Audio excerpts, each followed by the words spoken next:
예, 이번 학기 자동 제어를 함께할 이상문이라고 합니다. 반갑습니다. 예. 지금 굉장히 또 수강 신청한 학생 중에 확진자 있다 해서 모든 학생도 내가 연락을 받았고 해서 당분간 조금 한 3월은 조심해야 될 것 같아요. 그래서 내가 지금 수강 인원이 53명인데 한 7명 더 오면 온라인으로 전환될 것 같습니다.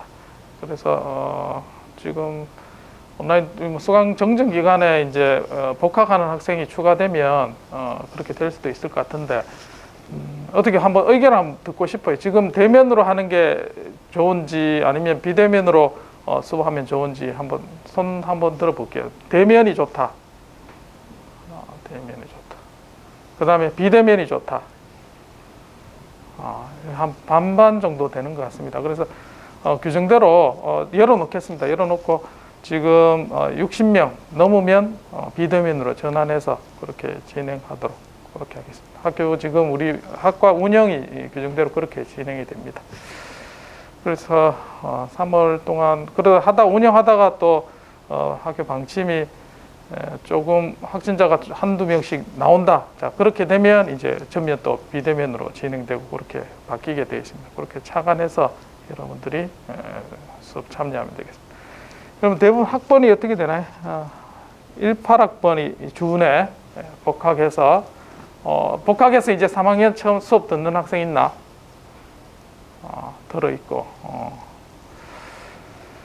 네, 자동 제어 수업을 또 한 학기 하게 될 텐데 교재는 여기 이제 모던 컨트롤 시스템이라는 교재 책이 있습니다. 여기 이제 세 가지 자동 제어 배우는 과목 전국에서 배우는 교재가 세 가지가 있는데 여기는 이제 리차드 도르프라는 저자가 쓴 책입니다.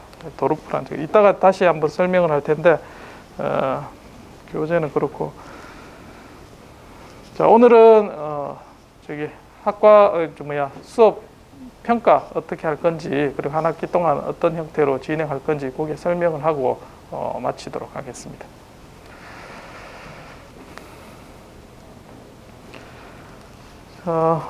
이름은 앞에서 설명을 했고 제가 박사학위를 2006년에 받았습니다. 그래서 이제 박사학위를 5년 동안 하면서 제어 쪽에 전공을 했고 그 다음에 이제 한 20년 넘게 제어 쪽으로 공부를 했죠. 그래서 자동 제어 과목의 기초가 되는 이후에 대학원이나 이렇게 이제 배워야 될 과목들이 많습니다. 이제 근데 그 중에 아주 학부 때 처음 배우는 과목이 자동 제어라는 과목입니다. 그래서 이제 다양한 이제 분야에서 자동 제어를 필요로 합니다. 이제 특히 뭐 전력 전자 하신 분도 자동 제어를 하고 그다음 로봇이라든지 기계공학 하시는 분도 자동 제어 하시는 분들도 있고 또 저기 화학 공정 하는데도 자동 제어 하시는 분들이 있습니다. 그래서 전통적으로 나는 제어 이론 쪽으로 전공을 했기 때문에 제대로 이제 여러분들이 배울 수 있는 기회가 되지 않겠나 그렇게 생각을 합니다. 그래서 어떤 과목이라도 전공 분야에서 오랫동안 하신 분들을 설명을 들으면 지금 현재 동향이라든지 진짜 기초가 될 그런 것들을 정확하게 배울 수 있는 기회가 될 거라고 생각이 됩니다. 그렇다고 좀 또 매번 듣지만 좀 어렵다. 자 그렇게 느끼는 학생들이 들어있던데 이 과목 자체가 원래는 조금 어렵습니다. 그래서 이제 될 수 있으면 좀 쉽게 그렇게 한 학기 동안 설명할 수 있도록 그렇게. 자, 이 과목을 이해하는데 이제 선수되는 과목은 공업수학 여러분들 공학수학이라나요? 공학수학 시간에 지금 2학년 1학기 때 배우나 2학기 때 배우나? 여러분들 18학번들은 언제 배웠나? 1학년 2학기 때 배웠나? 1학년 2학기 때 시간이 좀 지났죠. 그때 다시 한번 되새기고 그 기반으로 해서 계속해서 이제 배우게 되는 그런 과목이 되겠습니다.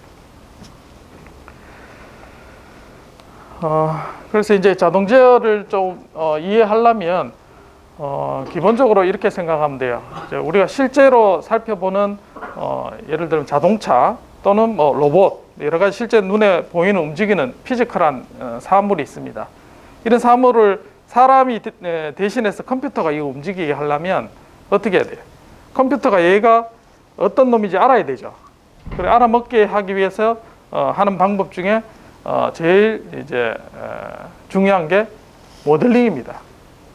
뭐 예를 들면 사람은 이렇게 보면 이제 예를 들면 어떤 TV보다 야 이건 TV다 하는 게 인식이 되죠.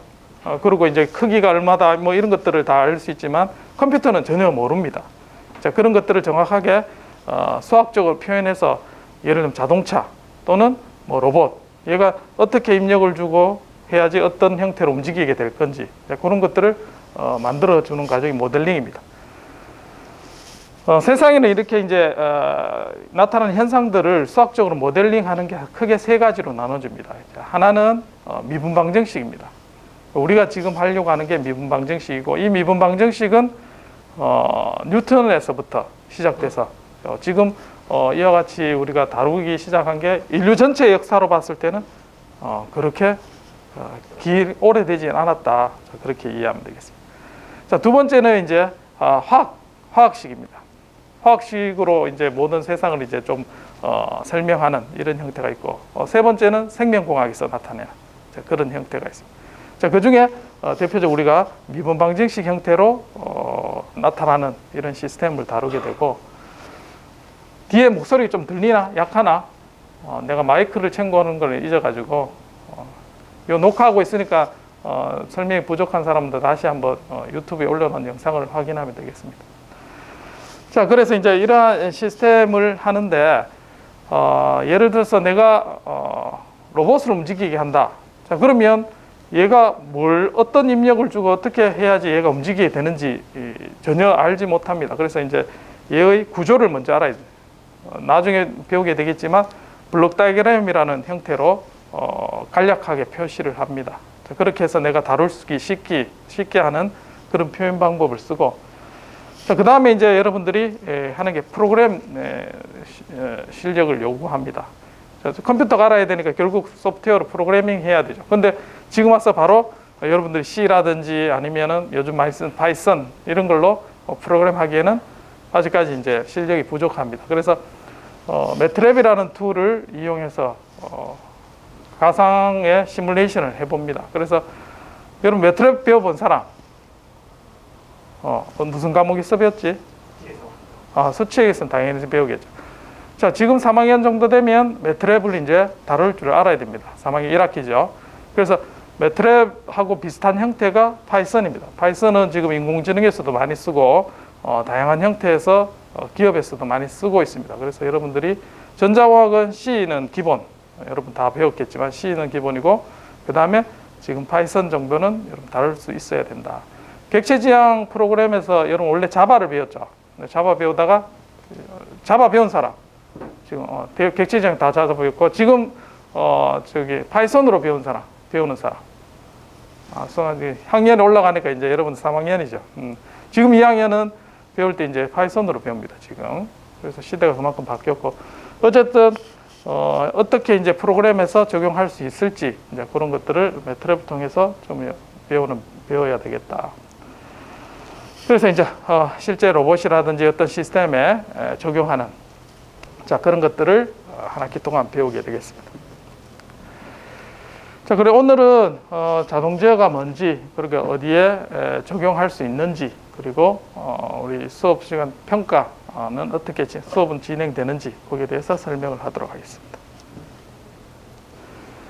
자, 먼저 일반적으로 제어라 그러면 크게 두 가지로 나눠집니다. 자, 하나는 오픈 루프 제어 시스템, 그 다음에 하나는 클로즈 루프 제어 시스템 이렇게 나눠집니다.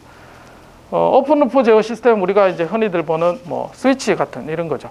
그래서 불을 켜고 싶을 때는 온, 그 다음에 오프. 이 대표적인 오픈 루프입니다. 명령을 주고 내가 피드백을 받지 않죠. 빛의 밝기가 더 밝은지 낮은지 자동으로 제어하는 그런 게 없습니다. 자, 반면에 이제 클로즈 루프 시스템은 피드백을 받습니다. 자, 이러한 피드백이라는 것은 센서로부터 측정을 합니다. 내가 원하는 어떤 밝기가 있다. 자, 그러면 얼마의 밝기를 해달라. 그러면 지금 측정을 해야 되겠죠. 측정을 해서 그만큼 밝기가 됐는지 안 됐다 그러면 그 오차만큼 저기가 보상을 해줍니다. 자, 이런 형태가 여러분들 전자회로에서도 나오고 뭐 다양한 형태의 학문에서 이제 피드백이라는 게 많이 나옵니다. 자, 그래서 한 학기 내내 이제 배우는 내용이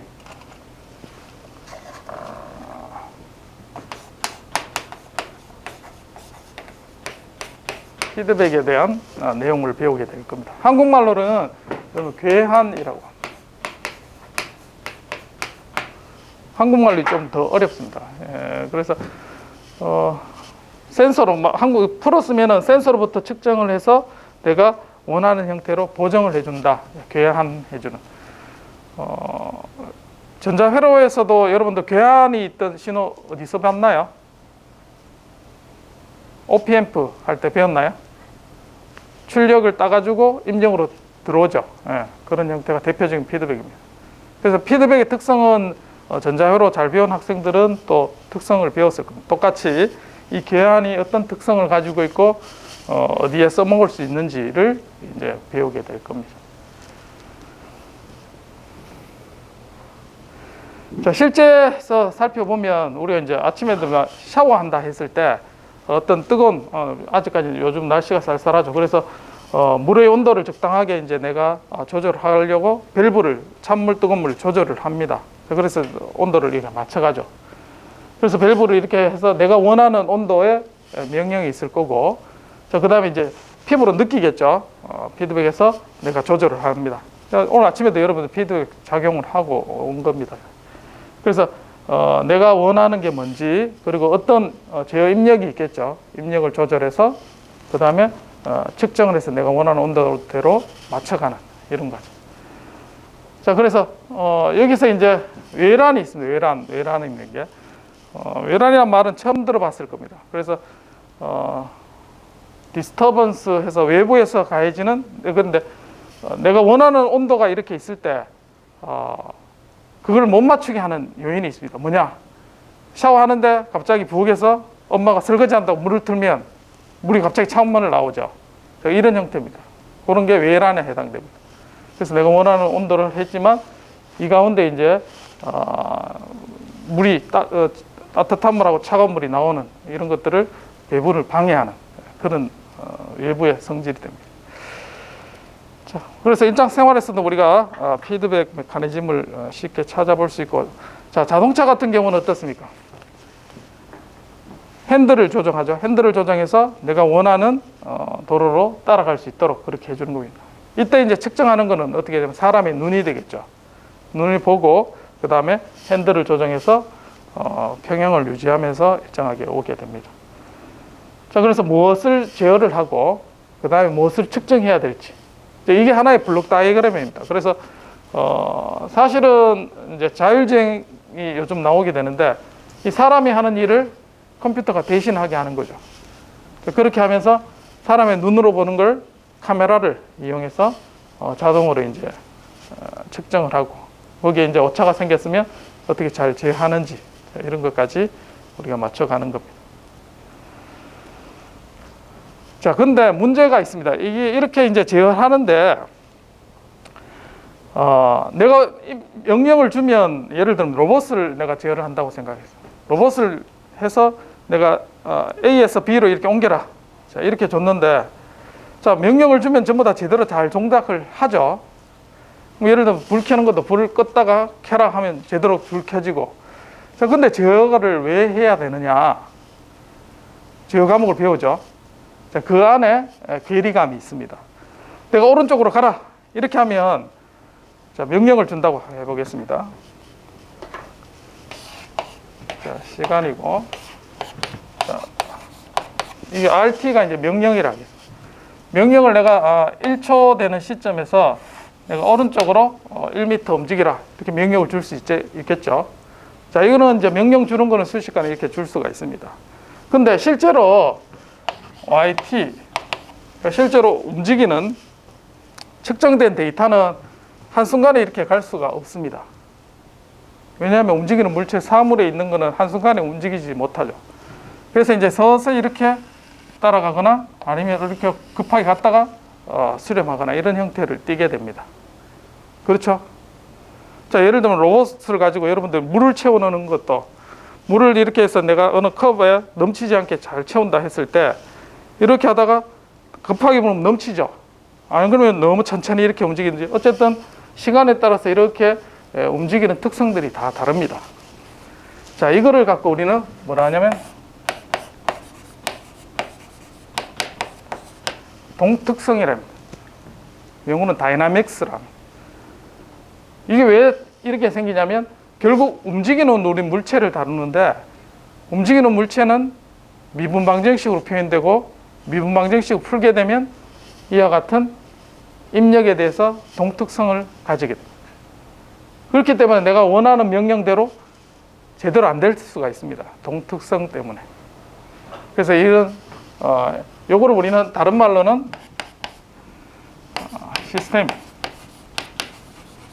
시스템이라고 이야기를 합니다. 그래서 이제 자동제에서 배우는 건 한 학기 동안 이 시스템이 뭔가, 이 특성이 뭔지 그게 배우는 게 주 목적입니다.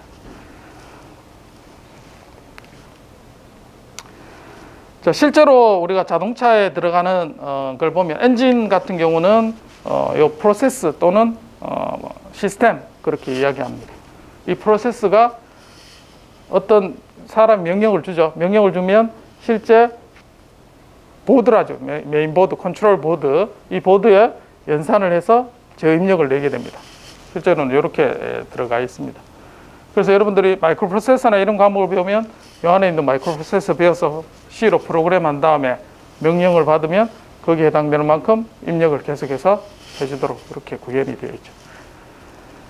실제로 저 시스템은 프로그램 하는데 어렵지 않습니다. 기껏 해봐야 한 100줄 정도?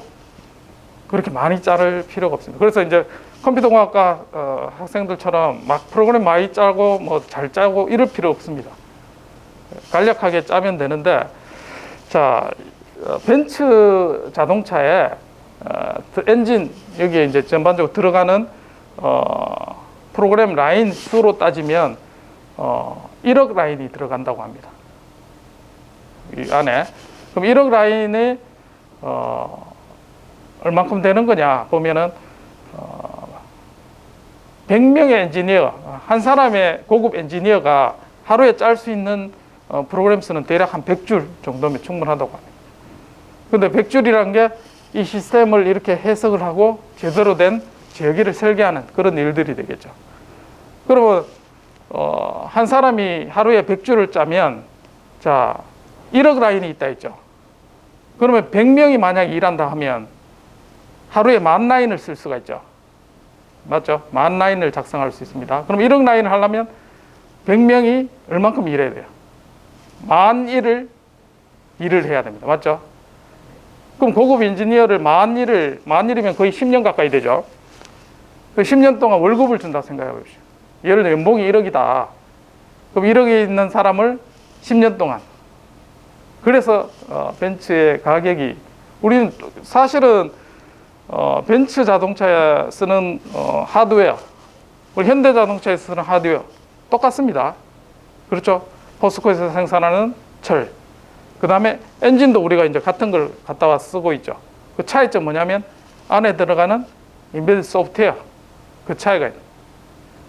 그래서 이제 그 소프트웨어를 어떻게 짜느냐, 그게 여러분들이 가격을 결정짓는 그런 문제가 되겠습니다. 그래서 이제 프로그램 잘 짜는 것보다도 이런 시스템을 해석하고 제대로 여기에 정확한 솔루션을 제공하는 게 더 중요하다. 자, 그래서 이제 입력을 넣고 싶은데 실제 생활에서는 이런 디스터번스들이 있습니다. 그래서 내가 명령을 주면 그대로 따라하면 되는데, 자, 예를 들면 이렇습니다. 통신 전공하는 사람들도 이렇게 해요. 휴대폰 켜가지고 상대방하고 통신 연결해서 통화하면 되지. 거기에 뭐 어려운 게 있나? 근데 사실 그 안에서는 굉장히 많은 문제들이 있죠.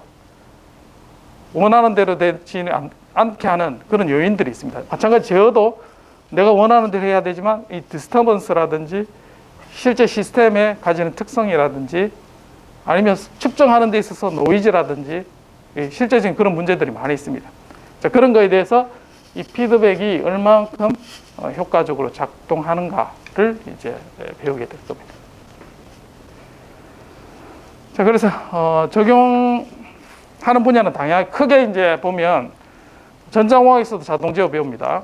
자, 그리고 기계공학과에서도 자동제어 배웁니다. 그리고 화공학과에서도 자동제어 배웁니다. 자동제어를 많이 배우고 그 기반되는 거는 여러분 똑같습니다. 기본적인 지식들은. 그래서 이제 이런 비행기부터 우주선. 그래서 지금 배우는 여러분 이번 학기에 배우는 이런 기술만 해서 과거에 이제 1900 몇 년도죠? 우주선 쏘아올릴 때. 자, 이런 기술을 이용해서 달까지 우리가 우주선도 쏘아올리는 그런 걸 해올 수가 있습니다. 그래서 기본적으로 화공에서 하는 프로세스 컨트롤, 그 다음에 자동차에 쓰는 거, 그 다음 전력, 전자, 뭐 통신, 또 뭐 다양한데 경영학과에서도 피드백 시스템이라는 개념을 사용을 하고 있습니다. 그래서 여러분들 엔지니어라면 기본적으로 배워야 될 그런 학문이다. 자동차에 이제 쓰는 게 이제 어댑티브 크루즈 컨트롤이라는 기능이 있습니다. 그래서 뭐냐면 고속도로 타다 보면 그냥 일정한 속도로 다니면 예를 들어서 앞차가 끼어들면 어떻게 돼요? 그냥 사고가 나겠죠. 근데 앞차 간의 거리를 일정하게 유지하는 그런 기능이 있다면 내 속도가 난 100km 가고 싶다 했을 때 앞차가 끼어들면 앞차 간의 차 간 거리를 우선순위하는 거죠. 그래서 그걸 어댑티브 컨트롤이라고 이렇게 최근에 나와서 이제 굉장히 고속도로 다닐 때 유용하게 사용을 합니다. 자, 그런 걸 할 때도 지금 보면 센서 앞차 간의 거리를 측정하기 위한 레이더 센서가 필요하게 되겠죠. 그래서 차 간의 거리에 따라서 브레이크 또는 엑셀을 컨트롤할 수 있도록 그렇게 되어 있습니다. 그래서 이런 거 컨트롤하려면 앞에서 봤던 이런 보드가 하나 추가로 들어가게 됩니다. 근데 자동차의 기존에 있는 데서 이런 보드 하나 집어넣어서 한다는 게 굉장히 어려운 일입니다. 그래, 뭐 한 개 기능 들어가는데 굉장히 차가 값이 올라갑니다. 고급 차일수록 그런 게 많이 있습니다.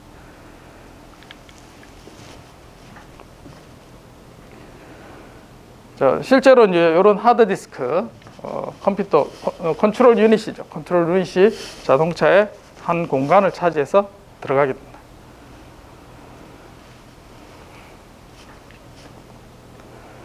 자, 또 다른 거는 이제 액티브 서스펜션 컨트롤이라 해서 노면이 울퉁불퉁할 때 이게 안전하게 이제 차가 안 움직이게 해주는 벤츠 최고급 차 중에 한 게 마으바라는 차가 있습니다. 거기에는 기능이 어떻게 되냐면 이 기능이 들어가 있어요. 그래서 액티브 서스펜션 들어가는 그런 차들은 기본 10억이 넘어가는 그런 차에서 이런 게 들어갑니다. 그래서 이런 기술들이 여러분들이 굉장히 고급 기술이 되고 지금 현재 일반적으로 이제 상용되는 데는 찾아보긴 쉽지는 않습니다. 그래서 여기는 어떻게 되냐, 앞에 카메라가 달려 있어요. 그래서 요철이 있으면 요철을 미리 보고 이 움직이게 되는 서스펜션들을 자동으로 제어를 해줍니다. 그래서 굉장히 스무스하게 갈 수 있도록 이렇게 제공을 해주고 있습니다.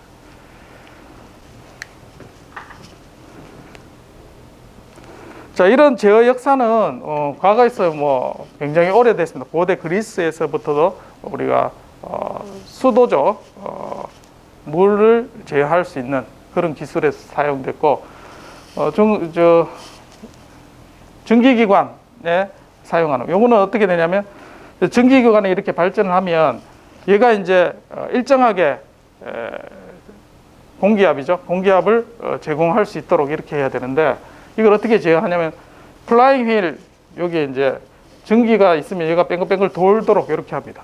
그러면 일정한 속도가 되면 얘가 높이 올라가겠죠. 자, 높이 올라가 가지고 어느 정도 더 많이 전기가 발생한다. 그러면 이제 더 올라가서 얘 밸브를 자동으로 잠겨주는 그런 역할을 해줍니다. 기계적으로 피드백 시스템이 구현된 이런 형태가 되죠. 어쨌든 그때부터 해서 자, 우리가 배우는 거는 자동 제어는 언제 거냐면 여기까지입니다. 프리퀀시 도메인. 그 다음에 상태 공간에서 나오는 이 1950년대부터 이때부터가 현대 제어 개념으로 넘어갑니다. 그래서 여러분들이 배우는 거는 아주 오래된 고전 제어 기법으로 생각을 합니다. 근데 왜 현대 걸 안 배우고 과거의 걸 배우느냐? 시스템을 다루어야 되기 때문에. 그래서 앞에서 봤던 것처럼 자동제어는 다양한 데 쓰이죠. 화공에도 쓰이고 기계에도 쓰이는데 거기에 대한 기본 개념은 전부 여기서부터 나오게 됩니다. 자, 그렇게 해서 요 과목을 해서 현대제어 개념도 병행해서 지금 같이 할 겁니다. 그래서 기본적으로는 왜 프리퀀시 도메인이냐? 라플라스 변환을 쓰기 때문에. 그래서 이제 요거에 대한 개념을 중점적으로 하고 현대제어 개념도 여러분들이 조금씩 배우게 될 겁니다. 자, 실제로 이제 여러분 만약 제어 전공을 하는 학생들이 있다 그러면 이런 고급 기술들은 현재까지 많이 나와 있습니다. 이게 동영상이 되겠나? 이 로봇 본 사람, 동영상 본 사람 있나요? 이 로봇이 이제 회사 이름이 보스턴 다이나믹스라고 들어봤나요? 예, 그 현대자동차에서 인수를 했죠. 그래서 이 보스턴 다이나믹스가 지금 동영상 나중에 유튜브 보시면 알겠지만 굉장히 사람처럼 이렇게 동작을 합니다. 그래서 제어 기술이 그만큼 발달을 했고 여러분들이 해야 될 일도 상당히 많다. 지금 보면 거의 사람처럼 잔디밭에 뛰고 그럴 수 있는 정도의 기술이 되어 있습니다.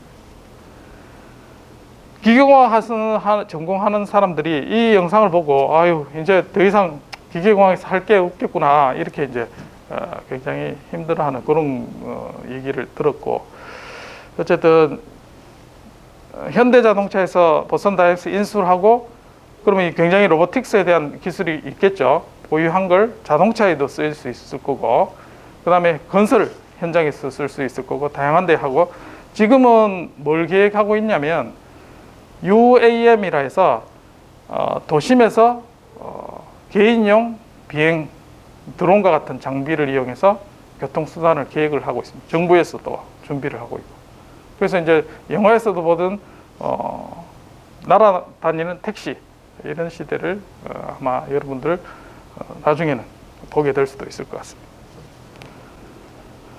자, 요거는 이제 드론입니다. 나중에 요 제목으로 여러분들이 한번 유튜브에 검색해 보면 요거는 꽤 한 5년 전에 그 시간이 지난 기술입니다. 그런데 드론을 잡고 내가 던졌는데도 얘가 이제 자세를 제대로 잡고 안정적으로 어떤 수행을 합니다.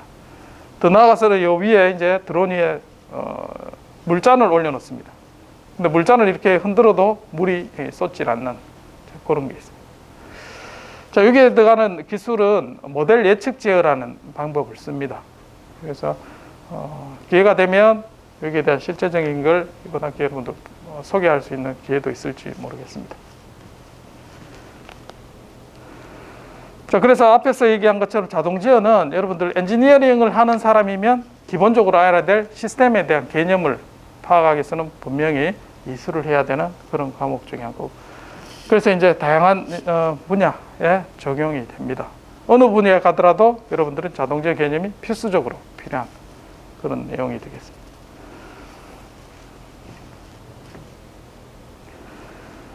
자, 그래서 자동제어를 뭐 쉽게 풀면은 왜 쓰느냐 이렇게 했을 때 뭐 편리하게 쓰는 거죠. 사람이 이제 사람을 대신하기 위한 그런 수단을 쓰기 때문에 또는 굉장히 위험한 걸 대신하는 예를 들면 로봇이 어떤 이제 방사능이 있는 그런 지역에서 사람을 대신할 수 있는 그런 어떻게 보면 뭐 우리가 요즘 나오는 뭐 자율주행, 지능 로봇 이런 것들이 다 근본적으로는 이런 취지 때문에 쓰고 있습니다.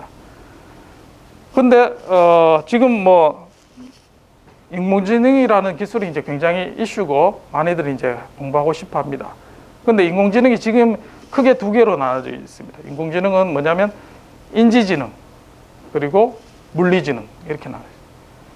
지금 대부분 연구하는 데는 사람이 눈으로 보기 위한 로봇 비전 이런 쪽 영상 처리 네이버나 카카오에서 쓰는 그런 많은 기술들은 영상을 인공지능으로 처리할 수 있는 그런 기법들을 씁니다. 또 하나는 뭐냐면 자연어 처리 사람이 말하는 것을 인식하는 거죠. 여러분 구글에서 번역하는 거예요. 다 인공지능 기법을 쓰고 있습니다. 자, 이게 인지지능에 해당되는 영역이고 자, 그것만 해서 끝나느냐? 실제로 우리가 실제 생활에서 움직이는 물체를 다룰 수 있고 예를 들면 사람을 대신해서 만약에 운전을 한다. 자, 이렇게 했을 때 자율주행하는가? 자, 이런 것들은 실제로 물리적인 부분들이 지능이 있어야 되죠. 그런 게 물리적 지능입니다. 자, 앞으로는 여러분들은 지금 인지지능 시대에서 넘어가서 이제 물리적 지능 시대로 여러분 준비를 해야 되는. 그게 자동제어 핵심이 돼야 되는 거죠. 인공지능도 알아야 되고, 이제 자동제어 기본적인 지식도 여러분들 잘 알면 굉장히 회사에서 찾는 그런 사람이 되겠죠. 최근에 네이버나 카카오에서 임용을 채용을 합니다. 요즘 여러분 달라진 게 뭐냐면 공채는 없어졌습니다. 그래서 대규모로 뽑아서 막 이래서 본사에서 취업을 하는 이런 거는 이제 거의 사라졌습니다. 그리고 어떻게 뽑느냐? 상시 채용을 합니다.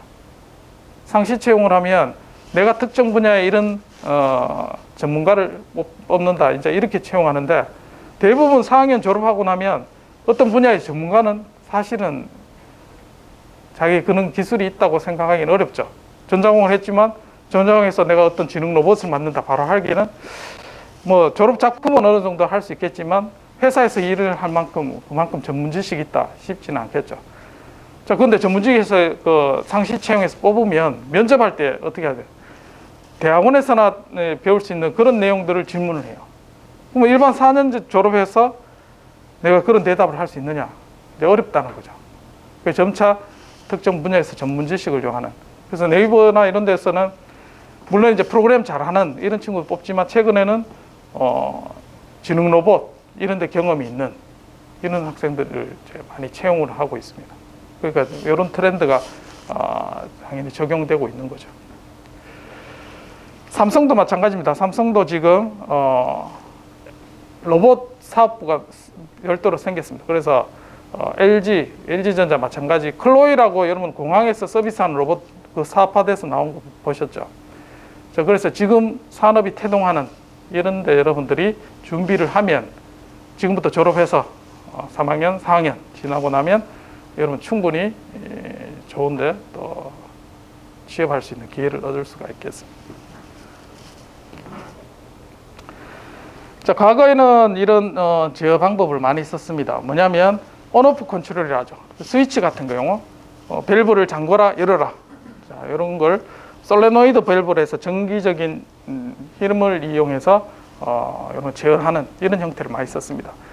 옛날에 이제 에어컨이 불과 얼마 전까지만 해도 이런 형태를 썼죠. 온도가 어느 정도 되면 에어컨 껐다 켰다. 그래서 전력 소비가 굉장히 많았어요.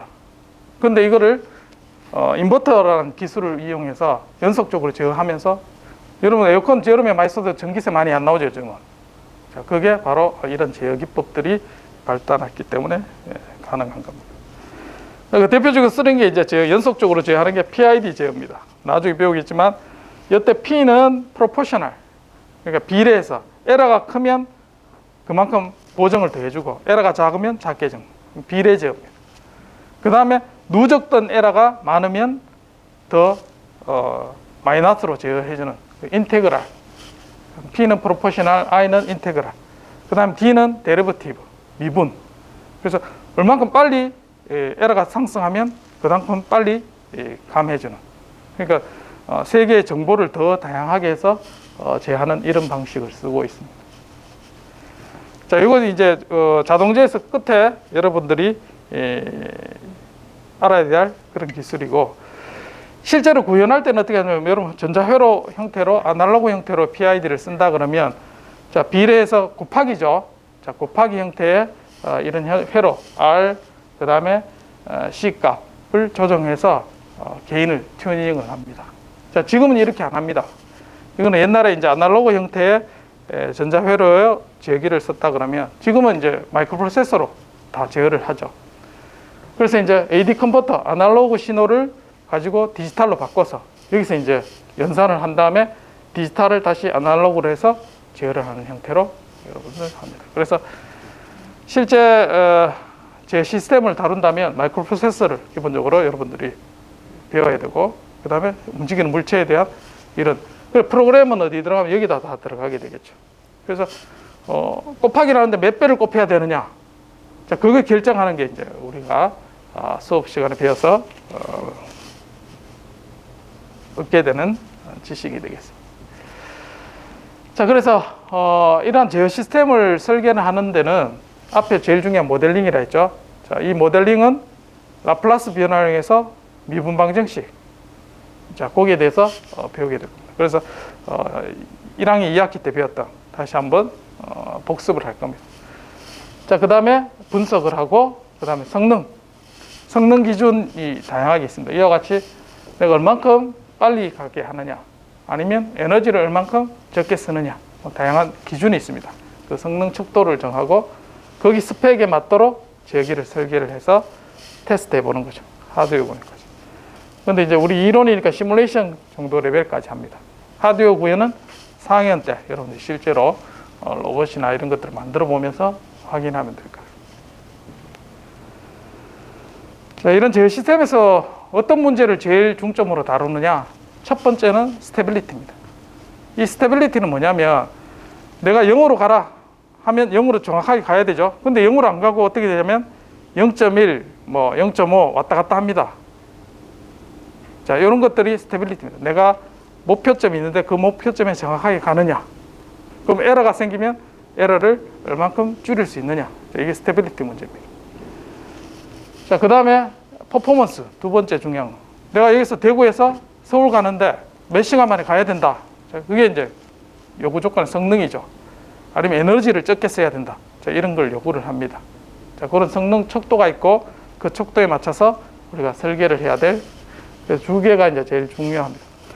그런데 일반적으로 우리가 실생활하면서 스테빌리티는 언스테이블한 게 잘 없습니다. 예를 들면 자동차는 언스테이블해요. 왜냐하면 좌우 운전하다 보면 각도를 치면 각도가 이렇게 굉장히 턴할 때 속도가 빨리 되면은 내가 제어하기가 쉽지 않죠. 자, 이게 언스테이블한 경우입니다. 실제로는 대부분 모터라든지 이런 거 할 때는 모터는 스테이블한 시스템이어야 돼요. 그래서 언스테이블한 시스템을 찾기는 쉽지 않아요. 이 현상에서는. 그런데 제어 시스템에서는 이 스테빌리티가 굉장히 중요하다. 예를 들면 비행기가 날아가는데 내가 원하는 각도라든지 이런 걸 제어를 잘 못하면 전복이 되겠죠. 그런 형태를 제일 중요하게 생각합니다. 그 다음 세 번째 로버스티니스라는 강인성입니다. 강인성. 그래서 앞에 썼던 외란에 대해서도 강인하게. 예를 들면 이제 전함에서 포를 쏘는데 정확하게 적을 맞추는데 파도가 움직이죠. 근데 파도가 움직임에도 불구하고 정확하게 내가 원하는 각도로 해서 쏠 수 있는 이 강인성입니다. 그래서 외부에 여러 가지 우리가 원하는 목표를 못 맞추게 하는 환경적인 요인들이 있습니다. 그럼에도 불구하고 스테빌리티나 퍼포먼스를 만족하게끔 하는 것. 그게 기술입니다. 자, 그래서 제어 이론 쪽에는 이만큼 이제 배워야 될 것들이 많이 있습니다. 근데 알아야지만 되는데 여러분들이 시작할 수 있는 기본 자동 제어라는 과목을 이번 학기에 배우게 된다. 자, 교재는 이 책을 씁니다. 그래서 지금 내가 가진 교재는 12판입니다. 자, 12판, 지금 13판도 나왔는 것 같은지 잘 모르겠는데 그 차이는 뭐냐면 11판을 읽는 그런 학생들도 있을 텐데 뭐가 다르냐면 연습 문제의 번호가 조금 다릅니다. 그래서 이제 뭐 다른 걸 갖고 있어도 무방합니다. 또는 뭐 한급판보다 상관은 없습니다. 자, 근데 용어나 이런 것들을 여러분들 정확하게 이해하려면 영문판을 보는 게 더 좋겠습니다. 자, LMS가 지금 업데이트해서 전산에서 내가 저거 활용을 지금 잘 못하고 있는데 바뀐 게 이제 되면 강의 노트를 여기다 다 올리도록 하겠습니다. 그리고 어떤 공지라든지 이런 건 LMS를 주로 이용해서 하게 될 거고 나중에 출석이나 이런 것도 LMS 시스템을 통해서 확인을 하게 될 겁니다. 자, 뭐 다른 학교에서는 주로 이제 코어 책을 쓰기도 하고 그다음 나이스 책 크게 이제 세 개가 대표적인 책입니다. 자동제어 배우는 책이 옛날에는 조금씩 달랐어요. 지금 우리가 배우는 도르프 책은 기계공학 관점에서 많이 작성된 책입니다. 그리고 저희 이론 쪽에서 코어 책을 다른 데서 많이 썼는데 지금은 내용이 거의 비슷해졌어요. 개정을 하면서. 그래서 어느 책을 해도 뭐 비슷하다가 그렇게 이해하면 되겠습니다. 그리고 여러분들이 소프트웨어로 이제 구현하고 확인하는 게 중요하다 했죠. 그래서 매트랩을 좀 쓰면 좋을 것 같다. 자, 한 학기 동안 배우는 내용들이 이 내용입니다. 그래서 앞에서 스테빌리티, 그 다음에 퍼포먼스, 그 다음에 모델이 중요하다 했죠. 자, 거기에 대한 내용을 하게 되면 이제 중간고사 정도 됩니다. 그 다음에 실제로 해석하고 디자인하는 문제. 예, 그렇게 해서 뭐 중간고사, 기말고사 두 번 시험 치면 이제 한 학기가 끝나게 되겠습니다. 그래서 간략하게 표현하면 크게 세 개로 이렇게 나눠줍니다. 모델링하는 부분, 그 다음에 해석하는 부분. 그러니까 해석하는 거는 안정성, 그 다음에 퍼포먼스 두 개죠. 두 가지 해석. 그 다음에 디자인하는 어떻게 디자인할 까. 자, 모델링 할 때도 그렇고 해석할 때도 그렇고 디자인할 때도 매트랩 시뮬레이션을 이용하면 이해하기 훨씬 쉽습니다. 여러분 원래는 과학을 할 때는 실험을 해야 되죠. 물리도 여러분 실험을 하면 훨씬 이해하기 쉽고 객관적으로 확인할 수 있는데 지금은 실제적으로 움직이는 자동차를 여러분도 해보면서 실험하기 어렵죠. 그래서 시뮬레이션에서 확인을 하면 훨씬 여러분들이 이해하기가 쉽습니다. 이해를 돕기 위해서 하는 겁니다. 이거는. 그리고 나중에 이제 실제 연구소에 근무하는 그런 학생들이 있다 그러면 이런 매트랩 시뮬레이션은 많이 씁니다. 그래서 여러분 지금 배워놓으면 유용하게 사용할 수가 있습니다. 자, 평가는 중간고사, 기말고사. 그래서 두 번 치고 질문을 많이 하라고 내가 20% 넣어놨는데 이게 조금 바뀔 수는 있어요. 여러분들 참여하는 정도를 봐서. 그래서 만약에 호목이나 출석이 20% 될 수도 있고 요거는 조금 바뀔 수 있습니다. 자, 그렇게 이해를 하고 대부분 뭐 이렇게 뭐 평가 점수를 이렇게 하지만 결정적인 거는 결국 중간고사, 기말고사 그렇게 된다고 생각하면 되겠습니다. 어쨌든 뭐 이렇게 이번 학기는 질문을 좀 넣어봤는데 만약에 10% 들어간다면 10점을 내가 배정을 하죠. 그러면 어떻게 하냐면 한 학기에 이제 예를 들면 제일 많이 질문한 학생 같은 경우는 한 10번 질문합니다. 그 학생은 10점 만점 주겠죠. 그럼 8번 질문했다 그럼 8점 주겠죠. 그렇게 배분이 될 겁니다. 질문 한 번도 안 하면 거기는 점수를 받기 어렵겠죠. 그래서 뭐 어렵게 생각하지 말고 좀 인터랙티브하게 여러분들 뭐 질문 수업 시간에도 좀 자유스럽게 질문할 수 있는 이런 분위기를 만들면 좋을 것 같습니다. 편하게. 근데 잘 안 되는 것 같아요. 점수를 꼭 반영해야 되나 안 하고 싶은데. 예, 그래서 다음 시간까지 한번 해보고 준비 좀 하면 좋을 게 매트랩이 우리 학교의 라이센스가 학생들한테 다 제공되도록 우리가 돈을 지급을 했습니다. 매트랩 회사에. 그래서 구글에 매트랩 이렇게 치면 그 다운로드하는 페이지를 들어갈 수 있어요. 그래서 여러분들 학교 이메일 있죠. knu.ac.kr 그걸로 로그인해서 하면 최신 버전 무료로 다운받을 수 있습니다. 그래서 한번 사용해보고 다양하게 지금 했던 시뮬레이션을 테스트 해볼 수 있고 그렇습니다. 그 수업 시간에 내가 띄어서 한 번씩 이렇게 보여주고 할 겁니다. 그래서 구글에서 매트랩 치면은 한번 해서 본인 PC나 노트북에 한번 설치해 보기 바랍니다. 자, 평가나 그 다음에 전반적인 진행 혹시 질의사항 있나요? 그리고 질문했는 거를 내가 어떻게 할 거냐면 이건 뭐 비중은 조금 달라지겠지만 질문하면 내가 누가 어떤 질문을 했는지 잘 기억을 못 하죠. 그래서 나중에 LMS가 되면 LMS에 거기 질의응답 하는데 내가 이런 질문했습니다 해서 올려놔요. 그냥 그렇게 올려놓으면 한 학기 지나고 나면 이 학생 몇 번에 다 카운팅이 다 되죠. 그렇게 해서 제가 확인을 할 겁니다. 자, 그래서 공개적으로 얘기하는 게 조금 부끄럽다. 대부분 그렇게 생각하는 것 같아요. 나의 무식이 이렇게 전달되는 거 싫다. 뭐 이렇게 생각하는 것 같은데 전혀 그렇지 않습니다.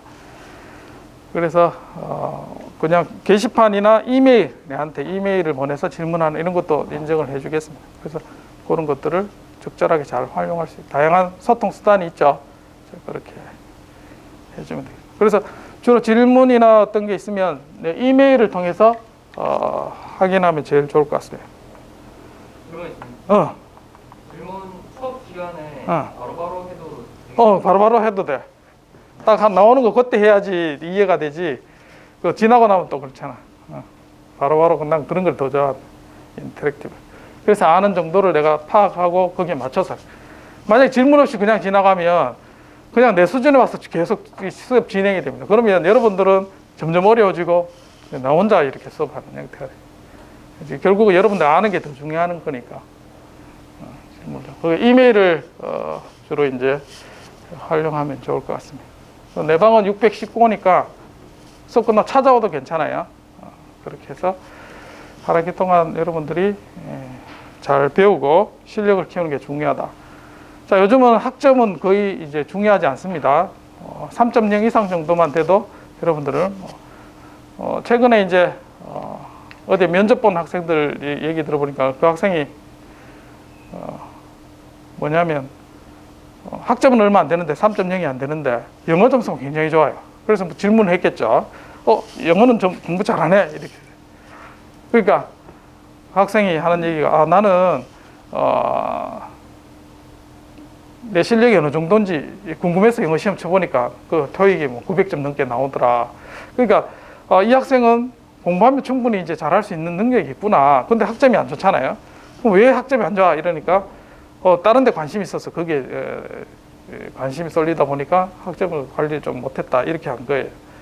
그럼 회사 입장에서는 열심히 해서 그냥 학점만 좋은 학생하고 당연 활동하면서 적극적으로 움직이는 학생하고 누구를 선택하냐면 이제는 그런 쪽을 더 선호한다는 거죠.